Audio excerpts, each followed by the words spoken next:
இன்னைக்கு நாம என்ன சாப்பாடு சாப்பிடுறோம், என்ன ட்ரெஸ் பண்றோம்ன்றத விட, அது பார்க்கறதுக்கு எவ்வளோ எஸ்தெட்டிக்கா இருக்கு.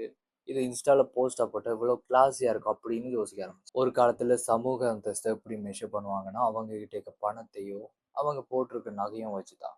பட் இன்னைக்கு அதுவும் மாறிடுச்சு. உங்க டேஸ்ட்டும் நீங்க காட்டுற ஏஸ்தெடிக்கும் தான் புது விஐபி கார்ட் மாதிரி. ஒரு பிளாஸ்டிக் சேர்ல உட்காந்து காஃபி குடிக்கிறத விட, ஒரு ஓப்பன் ஸ்பேஸ் கெஃபேல மினிமலிஸ்டான கப்ல காஃபி குடிக்கிறது எதனால நமக்கு கெத்தா தெரியுது. ஏன்னா எஸ்தெடிக் அப்படின்றது வெறும் அழகு மட்டும் இல்ல.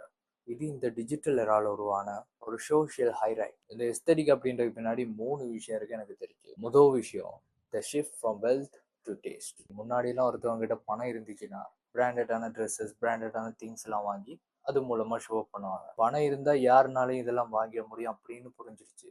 பட் ரசனை இருக்கிறவங்களால மட்டும்தான் இந்த ஏஸ்தட்டிக்கான லைஃப் ஸ்டைலை உருவாக்க முடியும் அப்படின்ற ஒரு பிம்பம் உருவாயிடுச்சு. இதை குவாய்ட் லக்ஸுரி இல்லைன்னா கல்ச்சுரல் கேபிட்டல் அப்படின்னு சொல்லுவோம். அண்ட் ரெண்டாவது விஷயம், தி அல்காரிதம் எஃபெக்ட். இன்ஸ்டாகிராம், பின்ட்ரெஸ்ட் இந்த மாதிரியான சோஷியல் மீடியாஸ் நம்ம பிரெயின்ல ஒன்று விதைச்சிருக்கு.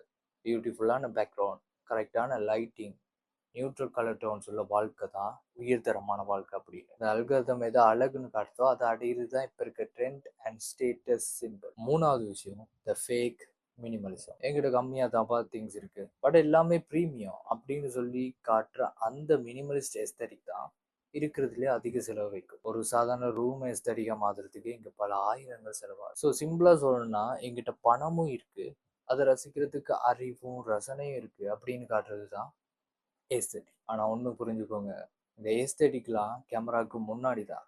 கேமராக்கு பின்னாடி நீங்க எப்படி இருக்கீங்கன்றது தான் உங்களோட உண்மையான ஸ்டேட்டஸ்.